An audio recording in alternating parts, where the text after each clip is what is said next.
ജില്ലാ കിരൺ ബാബു കൂടി ചേരുന്നുണ്ട് വിവരങ്ങളുമായി.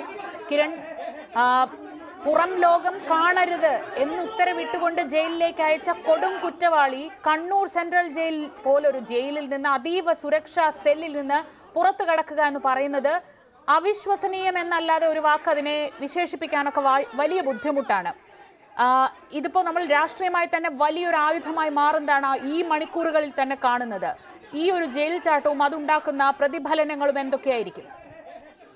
ശ്രീജ, ജയിൽ അധികൃതരുടെ ഭാഗത്തു നിന്ന് അതീവ ഗുരുതരമായ വീഴ്ച ഉണ്ടായി എന്നത് വളരെ വ്യക്തമാണ്. കാരണം ഇത് ഇനി ജയിലിൽ നിന്ന് ഏതെങ്കിലും ഉദ്യോഗസ്ഥരുടെ സഹായം അല്ലെങ്കിൽ മറ്റ് തടവുകാരുടെ സഹായം ഈ ഗോവിന്ദചാമിക്ക് ലഭ്യമായോ എന്നതിൽ മാത്രമാണ് സംശയവും അന്വേഷണവും ആവശ്യമായിട്ടുള്ളത്. അതിനപ്പുറം വീഴ്ച ഉണ്ടായത് എന്നത് വ്യക്തമാണ്. കാരണം ജയിലിൻ്റെ കമ്പി മുറിക്കുകയായിരുന്നു. അങ്ങനെ ജയിലിൻ്റെ സെല്ലിലെ കമ്പികൾ എന്ന് പറഞ്ഞാൽ അത്ര വേഗത്തിൽ മുറിക്കാൻ കഴിയുന്ന ദുർബലമായ കമ്പികളല്ല, അതിശക്തമായ കമ്പികളാണ്. അത് മുറിക്കണമെങ്കിൽ ഒരു മണിക്കൂർ കൊണ്ടോ 2 മണിക്കൂർ കൊണ്ടോ അങ്ങനെ മുറിക്കാൻ കഴിയില്ല. രാത്രി 10 മണിക്കൊക്കെ ശേഷം വീണ്ടും പരിശോധനകളൊക്കെ നടത്തേണ്ടതാണ്. പല ദിവസങ്ങൾ കൊണ്ട് ചിലപ്പോൾ മുറിച്ചു വെച്ചതായിരിക്കും. അത് പിന്നീട് മുറിച്ചു വെച്ച ഭാഗങ്ങളൊക്കെ കൃത്യമായ പരിശോധനയൊന്നും ഉണ്ടായി കാണില്ല. അതിനുശേഷമാണ് മുറിച്ച് പുറത്തു കടന്നു. അതിനുശേഷം പിന്നീട് വീണ്ടും ഒരു കമ്പി വേലിയൂറി മറികടക്കേണ്ടതുണ്ടായിരുന്നു. അതും മറികടന്നു. അതിനുശേഷം വീണ്ടും പിന്നീട് കുറേയേറെ ദൂരം നടക്കേണ്ടതുണ്ട് ഈ മതിലിലേക്ക്. ആ ദൂരമൊക്കെ നടന്നു തന്നെയാണ് പോയത്. അവിടെ എത്തി അവിടെ നിന്ന് ആ ചെറിയ മതിൽ ചാടുന്നു. അത് ഒരു വെള്ളം നിറയ്ക്കുന്ന വീപ്പ എടുത്ത് ഉപയോഗിച്ചുകൊണ്ട് ആ വീപ്പയ്ക്ക് മുകളിൽ കയറി നിന്നാണ് മതിൽ ചാടിയത് എന്നാണ് കരുതപ്പെടുന്നത്. ഇതെല്ലാം ജയിൽ അധികൃതർ കൂടി പറയുന്ന വെർഷനാണ്. അവർ പറയുന്ന വെർഷൻ എന്തായാലും നമുക്ക് പൂർണ്ണമായും വിശ്വസിക്കാൻ കഴിയില്ല എന്നുള്ള യാഥാർത്ഥ്യം കൂടിയുണ്ട്. അതിനുശേഷം പുറത്തു വരുന്നു. പിന്നീടാണ് 7 മീറ്റർ പൊക്കമുള്ള രണ്ടാമത്തെ മതിൽ നിൽക്കുന്നത്. ആ 7 മീറ്റർ പൊക്കമുള്ള മതിലിൽ 1.5 മീറ്റർ പൊക്കത്തിലാണ് വൈദ്യുത ഫെൻസിംഗ് ഉള്ളത്. ഈ 7 മീറ്റർ പൊക്കമുള്ള മതിൽ ഒരാൾക്ക് കയറണമെങ്കിൽ അതിന് പ്രത്യേകിച്ച് ഒരു കൈ മാത്രമുള്ള ഒരാളാണ്. ഇപ്പോൾ ജയിൽ അധികൃതർ അനധികൃതമായി പറയുന്നത് ഈ ഷീറ്റ് ഉണ്ടായിരുന്നത് ചുരുട്ടി കയറ് പോലെയാക്കി അത് എറിഞ്ഞു മുകളിൽ പിടിപ്പിച്ചു. ആ പിടിപ്പിച്ച ഷീറ്റിൽ കയറി എന്നൊക്കെയാണ്. ഇതൊക്കെ എത്രമേൽ വിശ്വസിക്കാൻ കഴിയുമെന്നുള്ള സംശയമൊക്കെ ഉണ്ട്. എന്തായാലും ആ മതിൽ കയറി എന്നത് യാഥാർത്ഥ്യമാണ്. അതിന് മുകളിൽ ഉണ്ടായിരുന്ന വൈദ്യുതി ഫെൻസിംഗിൽ വൈദ്യുതി ഇല്ലായിരുന്നു എന്നത് കൃത്യമായി നേരത്തെ തന്നെ വൈദ്യുതി ഇല്ലായിരുന്നു, തകരാറുണ്ടായിരുന്നു എന്ന് പറയപ്പെടുന്നു. അതല്ല, ഇത് ഓഫ് ചെയ്തതാണ് എന്ന് പറയപ്പെടുന്നു. അങ്ങനെയാണെങ്കിൽ ഓഫ് ചെയ്താണെങ്കിൽ ആര് ഓഫ് ചെയ്തു? ഇനി ഗോവിന്ദചാമി തന്നെയാണ് ഓഫ് ചെയ്തെങ്കിൽ അങ്ങനെ ഓഫ് ചെയ്യാൻ കഴിയുന്ന രീതിയിലേക്കാണോ അവിടെ ഈ സംവിധാനങ്ങൾ ഒരുക്കിയിരുന്നത്? അതിനുശേഷം ആ വൈദ്യുതി വേലി കൂടി കടന്ന് പുറത്തിട്ടാണ് ആ വൈദ്യുതി വേലിയുടെ കമ്പിയിൽ തന്നെയാണ് വീണ്ടും ഇതേ ഷീറ്റ് കെട്ടുന്നത്. ഷീറ്റ് കെട്ടിയാണ് താഴേക്ക് ചാടുന്നത്. ഈ താഴേക്ക് എത്തിയപ്പോഴേക്കും സമയം ഏകദേശം 6 മണിയോട് അടുത്തിരുന്നു എന്നുള്ളതാണ്. അല്ലെങ്കിൽ അർദ്ധരാത്രി തന്നെ ചാടാൻ കഴിഞ്ഞില്ല എന്നത് മാത്രമാണ്. അതുകൊണ്ടാണ് യഥാർത്ഥത്തിൽ പിടികൂടാൻ കഴിഞ്ഞത് എന്ന് വേണമെങ്കിൽ പറയാം. രാവിലെ ഈ ഗോവിന്ദചാമി സഞ്ചരിക്കുമ്പോൾ റോഡരികിൽ നിന്ന് ചിലർക്കൊക്കെ സംശയം തോന്നി അത് ഗോവിന്ദചാമിയാണ് എന്നല്ല, അയാളുടെ ഒരു നടത്തത്തിലും മറ്റും സംശയം തോന്നി. അവർ നോക്കുകയൊക്കെ ചെയ്തതിന് ശേഷമാണ് ഇയാൾ അടുത്തുള്ള ഒരു കുറ്റിക്കാട്ടിലേക്ക് കടന്നു കളഞ്ഞത്. അതിനുശേഷം പിന്നീട് 8 മണിയോടുകൂടി വാർത്തകൾ പുറത്തു വരുന്നു. വാർത്തകൾ പുറത്തു വരുമ്പോഴുമൊക്കെ ജയിൽ അധികൃതർ ഏറ്റവും പുതിയ ചിത്രങ്ങൾ നൽകുന്നതിന് പകരം അപ്പോഴും പോലീസിന്റെ ഭാഗത്തു നിന്നൊക്കെ ലഭിച്ച ചിത്രങ്ങൾ എന്നുള്ള ഒരു പഴയ ചിത്രമാണ്. ഏറ്റവും പുതിയ ചിത്രങ്ങളടക്കം ജയിൽ അധികൃതരിലുണ്ട്. പക്ഷേ പിന്നീട് ജയിലിൽ നിന്ന് തന്നെ നമുക്ക് അല്ലാതെ മാധ്യമങ്ങൾക്ക് ചോർന്ന് കിട്ടിയ ചില ചിത്രങ്ങൾ ഉപയോഗിച്ചുകൊണ്ടാണ് നമ്മൾ അടക്കമുള്ള മാധ്യമങ്ങളെല്ലാം തന്നെ അത് യഥാർത്ഥത്തിൽ ജയിൽ അധികൃതർ എപ്പോഴാണോ ചാടിയത് അപ്പോൾ തന്നെ ആദ്യം മാധ്യമങ്ങളിലൂടെ ഈ ചിത്രം നൽകേണ്ടതാണ്.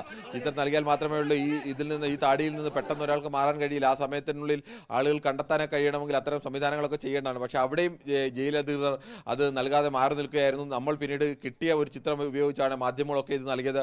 മാധ്യമങ്ങളിൽ വാർത്ത വന്നതോടുകൂടി ഏകദേശം നിമിഷങ്ങൾക്കുള്ളിൽ തന്നെ കേരളം മുഴുവൻ കാട്ടുതീ പോലെ ഈ വാർത്ത ആളിപ്പടർന്നു. ഇങ്ങനെ ഒരു കൊടും കുറ്റവാളി, കേരളത്തിലെ എല്ലാ മനുഷ്യരും ആഗ്രഹിക്കുന്ന കൊലക്കയർ കിട്ടണമെന്നൊക്കെ ആഗ്രഹിച്ച ഒരാൾ, അയാൾക്ക് കൊലക്കയർ കിട്ടാതെ പോയതിൽ തന്നെ കേരളം വിഷമിക്കുന്ന ഒരാൾ, അങ്ങനെ ഒരു കൊടും ക്രൂരനായ കൊലയാളി, ഒരു ആണെന്നോ പുരുഷനെന്നോ സ്ത്രീയെന്നോ ഇല്ലാതെ ആരെയും ലൈംഗിക വൈകൃതത്തിന് ഉപയോഗിക്കുന്ന, ഓടുന്ന ട്രെയിനിൽ നിന്ന് ഒരു സ്ത്രീയെ തള്ളി താഴെയിട്ട് അയാൾ ആ ഓടുന്ന ട്രെയിനിൽ നിന്ന് തന്നെ പുറത്തേക്ക് ചാടി പുറത്തിറങ്ങി വന്ന് മുറിവേറ്റ് തളർന്നു കിടക്കുന്ന ഒരു സ്ത്രീയൊക്കെ ബലാത്സംഗം ചെയ്യുക എന്ന് പറയുന്ന മാനസികാവസ്ഥ തന്നെ ആലോചിക്കണം.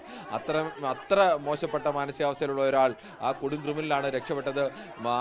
കണ്ണൂരുകാരാകെ തിരച്ചിലിന് ഇറങ്ങി, ജനങ്ങളൊക്കെ തിരച്ചിലിന് ഇറങ്ങി. അതിനിടയിലാണ് 9:15 കേരളത്തിലെ എല്ലാ ചാനലുകളിലും ഇയാളുടെ വാർത്ത തുടർച്ചയായി പോയിക്കൊണ്ടിരിക്കുന്ന സമയത്താണ് രാവിലെ കണ്ട കറുത്ത ഷർട്ട് മാറ്റി മറ്റൊരു വെള്ള ഷർട്ട് ഇട്ടുകൊണ്ട് 9:15 അയാൾ തലയിൽ ഒരു ചാക്കുകെട്ടുമായി ആ ചാക്കുകെട്ടിനുള്ളിലേക്ക് ചാക്കുകെട്ട് ഒരാൾ പിടിച്ചിരിക്കുന്നു എന്ന മട്ടിലേക്ക് കൈ ചാക്കുകെട്ടിനുള്ളിലേക്ക് അയാൾക്ക് തിരികെ വെച്ചിരിക്കുകയാണ്. ഗോവിന്ദചാമി കൃത്യമായിട്ട് അറിയാം. ഗോവിന്ദചാമിയെ തിരിച്ചറിയാനുള്ള ഏക മാർഗം ഈ കൈ ഇല്ല എന്നുള്ള ഇടത്തെ കൈയില്ല എന്നത് മാത്രമാണ്. അത് കൃത്യമായി ഗോവിന്ദചാമിക്കും അറിയാം. അല്ലെങ്കിൽ ഗോവിന്ദചാമി ചിത്രത്തിൽ കണ്ട രൂപവുമായി, ആദ്യം പോലീസുകാർ തന്ന രൂപവുമായി ഏതെങ്കിലും തരത്തിൽ സാമ്യം ഉണ്ടായിരുന്ന രൂപമേ ആയിരുന്നില്ല ഗോവിന്ദചാമിക്ക് ഉണ്ടായിരുന്നത്. ആ കൈയില്ലാത്തതിൽ നിന്നാണ് മനസ്സിലാക്കുക. ഒരാൾക്ക് സ്കൂട്ടറിൽ വന്ന ഒരാൾക്ക് സംശയം തോന്നി ഇത് ഗോവിന്ദചാമി അല്ലേ എന്ന്. അയാൾ അതിനുശേഷം വന്ന ഒരാളോട്, കടക്കാരനോട് പറഞ്ഞു ഇത് ഗോവിന്ദചാമി അല്ല. അവർ രണ്ടുപേരും കൂടി ഇയാളുടെ പുറകെ ചെന്നിട്ട് എടാ ഗോവിന്ദചാമി എന്ന് വിളിച്ചു. അപ്പോഴേക്കും ഇയാൾ ഓടി, ഒരു മതിൽ ചാടി അകത്തേക്ക് ഓടി. ഇവരും സ്വാഭാവികമായും ഗോവിന്ദചാമിയെ പോലാടെ പുറകെയൊക്കെ ഓടാൻ പിടിക്കുക എന്ന് പറഞ്ഞാൽ അതിനുള്ള പ്രയാസമുണ്ട്. അയാൾ ഏത് തരത്തിലും ആക്രമിക്കാനൊക്കെ സാധ്യതയുള്ളതാണ്. അങ്ങനെ ഇന്ന സ്ഥലത്തുണ്ടെന്ന് അവർ വേഗം തന്നെ പോലീസിനെ അറിയിച്ചു. പോലീസ് എത്തി. പോലീസും നാട്ടുകാരും ചേർന്ന് ആ പ്രദേശമാകെ അരിച്ചുപറിക്കപ്പോഴാണ് ആ പ്രദേശത്ത് തന്നെ തൊട്ടടുത്ത് ഈ ഉപയോഗശൂന്യമായ ഒരു കെട്ടിടം, ആ കെട്ടിടത്തിന് ഉള്ളിൽ അയാൾ ഉണ്ടാകുന്ന സംശയത്തിൽ കെട്ടിടത്തിനുള്ളിലേക്ക് കടക്കുന്നു. അപ്പോഴും കെട്ടിടത്തിനുള്ളിൽ വെച്ച് പോലീസിനെ ആദ്യം കാണുമ്പോൾ ഇയാൾ വടി ഉപയോഗിച്ച് ആക്രമിക്കാൻ ശ്രമിക്കുകയാണ്. അതിനുശേഷം അയാൾ വന്ന് പോലീസിന്റെ കണ്ണു വെട്ടിച്ച് വന്ന് അയാൾ ഈ കിണറ്റിൽ ചാടുന്നു. കിണറിനുള്ളിൽ 2 തൊടിയോളം വെള്ളമുണ്ട്, അതിൽ ഇറങ്ങി നിൽക്കുന്നു. ഒറ്റക്കയ്യനാണ് ഇതെല്ലാം ചെയ്തത് എന്ന് ആലോചിക്കണം. അതിനുശേഷം പോലീസുകാർ കാണുന്നു. പോലീസുകാർ അവിടെ നിന്ന് ഇരുട്ടത്തൊക്കെ ഒരു ഉപയോഗശൂന്യമായ കിണറിനുള്ളിൽ ഒരാൾ നിന്ന് കഴിഞ്ഞാൽ അതിനിടയിൽ ഉടുപ്പ് അയാൾ ഊരി കളഞ്ഞിരുന്നു. ഉടുപ്പ് ഒക്കെ താഴെ ചെന്നാൽ കാണാൻ എളുപ്പം സാധ്യതയുണ്ട് എന്ന് കണക്കാക്കിയാൽ കാണാം. അയാൾ ഉടുപ്പ് ഊരി കളഞ്ഞിരുന്നു. അതിനുശേഷമാണ് അയാൾ അവിടെ ഇറങ്ങി നിന്നത്. പോലീസുകാർ എന്തായാലും കാണുകയും ഒരു കയറിട്ട് കൊടുക്കുമ്പോൾ ആ കയറിൽ ഒറ്റ കയ്യിൽ പിടിച്ച് അയാൾക്ക് മുകളിലേക്ക് കയറി വരാൻ കഴിയുന്നുണ്ട്. അത് അയാളുടെ ആരോഗ്യത്തിൻ്റെ ഒരു ലക്ഷണം കൂടിയാണ്.